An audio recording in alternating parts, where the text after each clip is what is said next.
حتیم ہے. یہاں ایک آدھا دائرہ بنا ہوا ہے نا, یہ آدھے دائرے کے اندر جو جگہ ہے نا, یہ بھی بیت اللہ کا اندرونی حصہ ہے.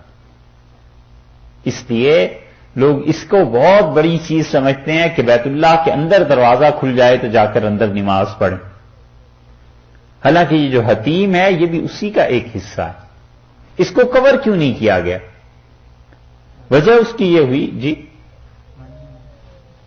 وجہ اس کی یہ ہوئی کہ انہوں نے عربوں نے جب بیت اللہ کو بنایا, نبی کریم صلی اللہ علیہ وسلم اس وقت جوان تھے, 35 برس کی تقریباً عمر تھی ان کی.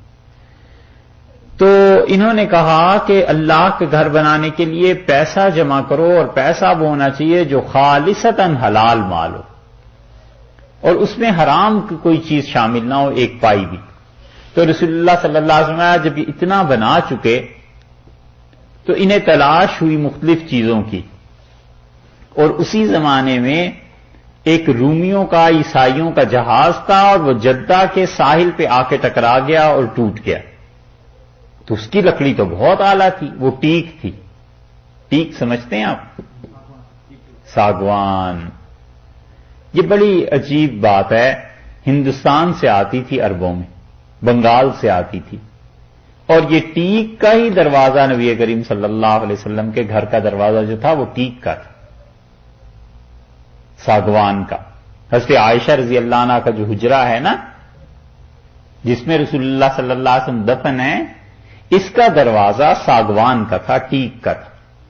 اسی لیے ابو داؤد رحمۃ اللہ علیہ جو بہت بڑے محدث ہیں, ان کی جو مراسیل کتاب ہے اس میں آتا ہے کہ کان باب عائشہ سے عائشہ رضی اللہ عنہا کا دروازہ من ساجن, یہ ٹیک سے بنا ہوا تھا, ساگوان سے بنا ہوا تھا.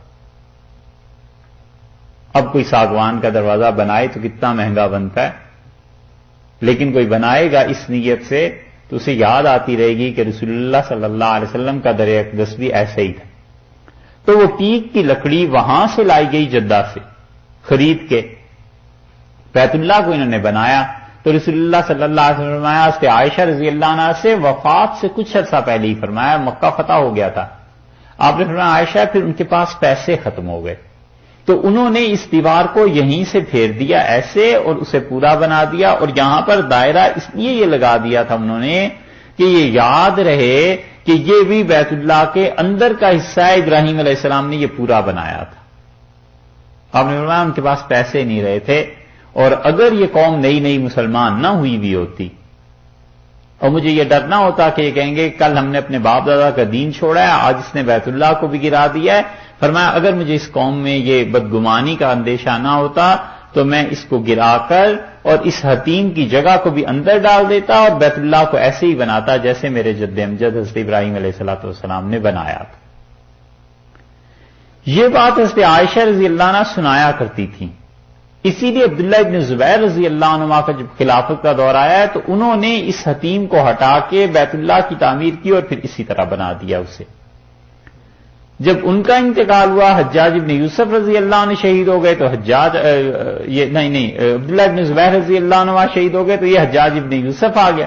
حجاج ابن یوسف نے انہیں شہید کرنے کے بعد کہنے لگا کہ یہ جو حتیم تھا یہ اس میں شامل نہیں تھا بیت اللہ میں, اور اس نے حتیم کو باہر نکال دیا. جب خلیفہ, اب اس کے بعد تیسری جب خلافت آئی آگے چل کے, منصور, ہارون الرشید, اس کے باپ جو تھے, انہوں نے کہا امام مالک رحمۃ اللہ علیہ سے کہ ہم چاہتے ہیں اس حدیث پہ عمل کریں, اور حجاج ابن یوسف نے جو حتیم بنائی ہے اس کو توڑ کے بیت اللہ کو مزید آگے کو لے آئیں. تو امام مالک رحمۃ اللہ نے منع کر دی. انہوں نے کہا اگر یہ روز روز توڑتے رہو گے نا تو لوگوں کے دلوں سے اس گھر کی ہیبت اور عظمت نکل جائے گی, اور یہ بادشاہوں کا کھیل بن جائے گا, اس لیے بس رہنے دو اب جیسا بھی ہے. بس امام مالک رحمۃ اللہ علیہ کے بعد پھر کوئی نہیں اسے کر سکا. اب تک ویسے ہی چلا آتا ہے, حتیٰ کہ ترکوں نے سوچا تھا, مگر اس وقت علماء نے انہیں منع کر دیا, حنفی فقہا نے, انہوں نے کہا نہ کرو. امام مالک رحمۃ اللہ علیہ جو کہتے تھے وہ صحیح چیز تھی کہ اگر اس طرح کرنے لگیں گے تو لوگوں کے دلوں سے ہیبت نکل جائے گی اس گھر کی. تو یہ تو آ گیا حتیم, ٹھیک ہے. حتیم کے بعد آپ چلیں تو آپ جب اس مقام پر پہنچتے ہیں نا, یہاں کیا ہے, یہ حتیم آیا نا, حتیم کے بعد جب اس مقام پر پہنچے تو یہاں کیا ہے, رکن یمانی، یہ بات ہوئی۔ اس رکن یمانی سے پہلے کبھی غور کیجئے گا، یہاں بغیر ترتیب کے پتھر لگے ہوئے ہیں۔ سارا بیت اللہ ترتیب میں بنا ہے ہمیشہ، اور اس جگہ پر بغیر ترتیب کے پتھر ہیں۔ لائنیں آتی ہیں ایسے، پتھر کی لائن پھر اوپر ہو جاتی ہے، پھر نیچے، پھر اوپر، پھر نیچے۔ یہ غور کیا ہے کبھی؟ نہیں ہیں؟ غلاف اٹھا دیتے ہیں حج کے دنوں میں، غلاف بہت اوپر کر دیتے ہیں۔ یہ جو جگہ ہے نا، یہ اس ملتزم کے اس دروازے کے بالکل بالمقابل دوسری جگہ ہے۔ اور ہوتا یہ تھا کہ یہ دو دروازے تھے اصل میں، اور دروازے زمین پہ تھے۔ لوگ اس دروازے سے داخل ہوتے تھے، اس دروازے سے نکل جاتے تھے۔ رسول اللہ صلی اللہ علیہ وسلم فرمایا یہ جو دو دروازے تھے، لوگ آتے تھے اور ایک سے دوسرے سے نکل جاتے تھے۔ اور یہ حضرت عائشہ رضی اللہ عنہا سے کہا کہ عائشہ تیری قوم نے ایک تو یہ کیا کہ اس کی چوکی اوپر کر دی تاکہ ہر آدمی اندر داخل ہی نہ ہو سکے، اور صرف وہ آدمی اندر داخل ہو جس کو یہ چاہیں اور جس کو یہ چابی دیں۔ اور دوسری غلطی انہوں نے یہ کر دی کہ آپ نے فرمایا یہ دوسرا دروازہ ادھر والا انہوں نے بند کر دیا۔ اور حدیث میں یہ بھی آتا ہے کہ جو مکہ مکرمہ میں قریش تھے، بوڑھے جو بھی تھے اور عورتیں اور بچے، وہ اس جگہ جا کر دعا مانگا کرتے تھے۔ یہ یہاں پہ بغیر ترتیب کے لگے ہوئے ہیں نا پتھر، یہ بھی وہ جگہ ہے جہاں قبولیت ہے۔ اللہ نے یہ جو فرمایا نا فی آیات بینات، اس میں بڑے بڑے نشان ہیں اللہ کے۔ یہ جگہ بھی ملتزم کے بالکل پیچھے جا کر یہ بھی ایسی جگہ ہے جہاں پہ دعا قبول ہوتی ہے۔ لیکن شاید ہی کوئی جانتا ہو، اب شاید کوئی جانتا ہو، وگرنہ لوگ اس جگہ پہ رکتے بھی نہیں ہیں، دعا بھی نہیں مانگتے۔ ملتزم پہ رش ہوتی ہے، کبھی جانے کا موقع ملے تو ملتزم کی بجائے آپ اگر ادھر آ جائیں اور یہاں جہاں بغیر ترتیب کے پتھر ہیں یہاں آپ اس سے چمٹ جائیں، یہاں آپ اس سے دعا مانگیں اللہ تعالی سے، تو یہاں بھی وہ قبولیت۔ پھر اس کے بعد رکن یمانی ہے اور پھر یہ حجر اسود۔ سمجھ آئی؟ یہ ہے چیز۔ ہم ایک مرتبہ کچھ دوست تھے، گئے ہم سب لوگ عمرے کے لیے، یہاں اسی جگہ پہ جہاں وہاں ملتزم پہ رشتہ ہم یہاں دعا مانگ رہے تھے، شرطے نے پکڑ لیا۔ وہ مجھے اس سے بڑی شرافت سے پہلے تو مجھے سمجھانے کی کوشش کی کہ یہ بدعت ہے جو تم کر رہے ہو، شرک ہے۔ میں نے کہا شیخ چھوڑو اس بات کو، دعا مانگنے دو۔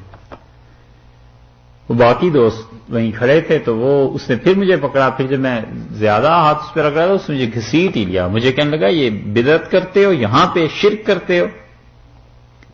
میں نے کہا یہ اللہ کا گھر ہے، اس میں لڑنا مناسب نہیں۔ تو میرا ہاتھ پکڑ کے پوری سختی سے مجھے وہ پیچھے لے گیا، اور جا کے وہاں جو بھی بیٹھے ہوئے تھے صاحبان، ان سے کہا کہ یہ آدمی ایسے وہاں دعا مانگ رہا تھا اور میں نے اسے روکا ہے، اور یہ کہتا ہے کہ یہ سنت سے ثابت ہے، حدیث سے، تو تم اسے سمجھاؤ، اور یہ بدعت کو سعودیہ میں پھیلا رہا ہے۔ ویسے وہ جو بیت اللہ کے کیا کہیں رکھوالے تھے، منتظم تھے، انہوں نے مجھ سے کہا یہ تو کہیں نہیں۔ میں نے کہا بھائی یہ آیا ہے حدیث میں، اور اگر کوئی نہیں مانگتا، کہنے لگا میں تو ساری زندگی یہیں گزری ہے، آج تک کوئی نہیں آیا۔ میں نے کہا نہیں آیا تو اس کا میرا تھوڑا کوئی قصور ہے، یا یہ ان مقامات میں سے ہے جہاں دعا قبول ہوتی ہے۔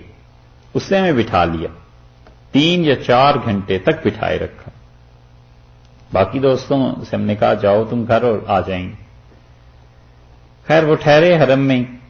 صبح کی نماز میں انہوں نے میرا ہاتھ پکڑا، اور پھر اندازہ ہوا کہ اس آدمی کا کتنا اثر رسوخ ہے۔ سارے مجمع کو چیرتا ہوا وہ ٹھیک حتیم میں لے گیا جہاں امام آ کے بیٹھے تھے بیت اللہ، اور اس نے کہا رات یہ جھگڑا ہوا ہے اور یہ شخص یہ کہتا ہے، اس کی بات سن لیں اور پھر فیصلہ کریں۔ ان کا کیا بات ہے؟ میں نے کہا جی یہ بات ہے کہ یہ وہ جگہ ہے جہاں قریش کے بوڑھے بچے عورتیں آتی تھیں جب ملتزم پہ دعا نہیں مانگ سکتے تھے، کوئی نہیں کھڑا ہونے دیتا تھا، رش ہوتا تھا، تو اس مقام پہ میں نے کہنے لگے کہ اس کا کیا ثبوت ہے؟ میں نے کہا فلاں فلاں نے لکھا ہے، امام نووی رحمۃ اللہ نے لکھا ہے، شیخ نے ابن تیمیہ رحمۃ اللہ نے لکھا ہے۔ 12-15 کتابیں جب انہیں گنوائیں تو وہ ہنسے اور کہنے لگے بات تو یہی ہے۔ سچ کہتے ہو لیکن اب یہ چیزیں یاد ہی نہیں کسی کو رہی. پھر انہوں نے اسے ڈانٹا کہ صحیح بات کہہ رہا ہے، تم اسے کیوں تنگ کرتے؟ تو وہ بیچارے پھر بڑے احترام سے وہ پیش بھی آئے اور بالکل پہلی صف میں بیت اللہ کے ساتھ نماز پڑھانے کے لیے کھڑا کر دیا کہ لو. وہ گویا کمپلسیشن انہوں نے دے دی اس چیز کی. لیکن یہ اس لیے بتا رہا ہوں کہ یہ چیزیں لوگ بھول گئے ہیں، کوئی نہیں بتاتا اور نہ لوگوں کو یاد رہتی ہیں. تو ملتزم پہ جب رش ہونا تو بجائے اس کے کہ آدمی وہاں اڑا رہے پیچھے چلا جائے، وہاں کھڑے ہو کے دعا مانگ لے. اس کا فائدہ یہ ہے کہ پھر جھگڑا بھی ہوگا، پھر بیت اللہ میں پہلی صف میں نماز بھی مل جائے.